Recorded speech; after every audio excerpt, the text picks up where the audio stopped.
What is the biggest question that we humans have asked every single time? Well, there are many, but there is this one question that time by time all of us have tried to answer through science and religion and all these different concepts that we have designed in our minds.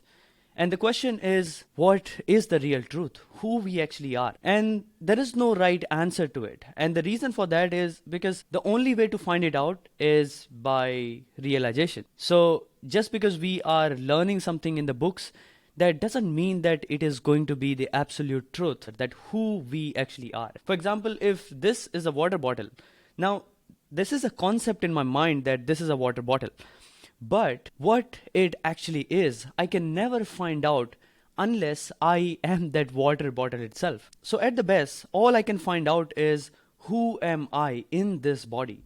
And thousands of years ago, there was this one guy who tried to answer this question. And when I say guy, it's also a suspicion because his name is popularly known as Lao Tzu. And the translation of Lao Tzu in ancient Chinese is the big boy. So we do not really know who he actually was.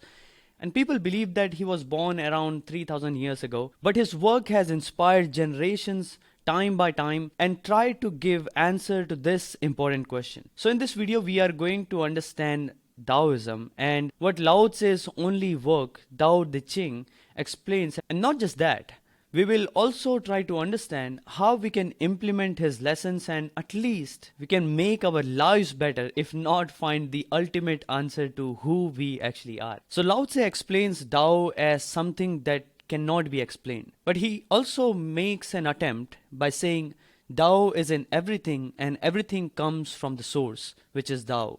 And when I was reading the book, there was this another book that came to my mind that was written thousands of years apart and thousands of kilometers away from Lao Tzu's birthplace in ancient India. And the book is Bhagwat Gita. What fascinated me is this resemblance in both the books and how they reach the same idea of explaining what is unexplainable. One of the major teachings of Bhagwat Gita is Karma Yoga. And Karma Yoga simply means acting without attachment of desires. So instead of you trying to predict the outcome and acting solely with the motivation of result doesn't give you the result itself, but only creates more misery. But when you free yourself from the desires and still work without any intention of results, you realize that you are getting better results. The book explains how when you act without the desires, or simply saying without getting attached to desires, you become one with the God. But it's not just that, but also your life becomes easier and you start living effortlessly. And I was reading Lao Tzu's work and the question that was in my mind is what they are trying to explain. Is it something that is within us that is doing the job and that is not us, but it is also indistinguishable from who we are. In the chapter 52, he says, when you drop all the desires, work becomes effortless. One of the most misunderstood idea of Lao Tzu is the concept of WoWe, which means acting without action.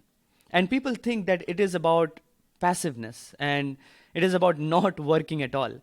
But you can see that all the artists and athletes and creative people can reach to the point where they are in the flow, where it feels like work is doing itself and you're just a way of doing the thing. In the book, Lao Tzu says, free from desires, you see mystery.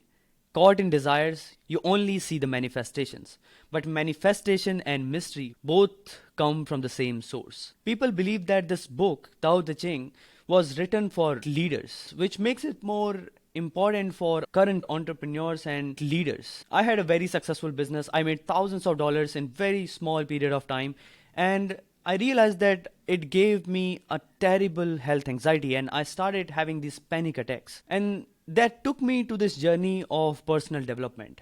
And now when I look back, I realized that I was trying too hard. Even though I was making money, I was miserable and I was not really living my life. And that led me to asking this question that is this the life that I actually want to live? Lao Tzu talks about being effortless in your work and being in the harmony of nature. But he doesn't stop there. He takes it one step further and explains how you can achieve it. In the chapter 52, he talks about working without effort. He emphasizes on acting with an intention of act itself, or acting without the intention of results. Tao Te Ching might look like a riddle and it might be very confusing sometimes to read. But just like any other contemporary masters, Lao Tzu inspires us to take action and find clarity through work. What fascinates me is to realize that how much of this knowledge can be implemented in our current life. While we are living in this hustle culture when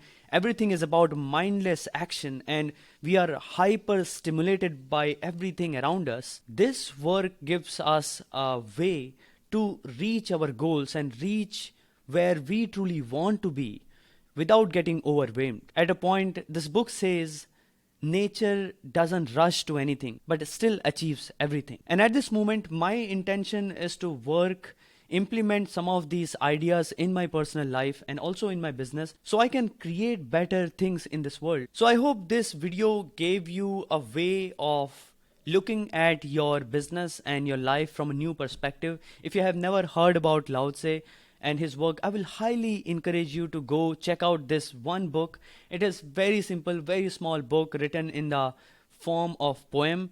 You can read the translations that people have done time by time, or if you understand Chinese, well, that is good. I do not understand Mandarin, so for me, the only way to read this book was through the translations. Let me know in the comment box if you have any burning questions or if it provokes any thought in you. I will love to know, I'll love to discuss, and I'll see you in the next video.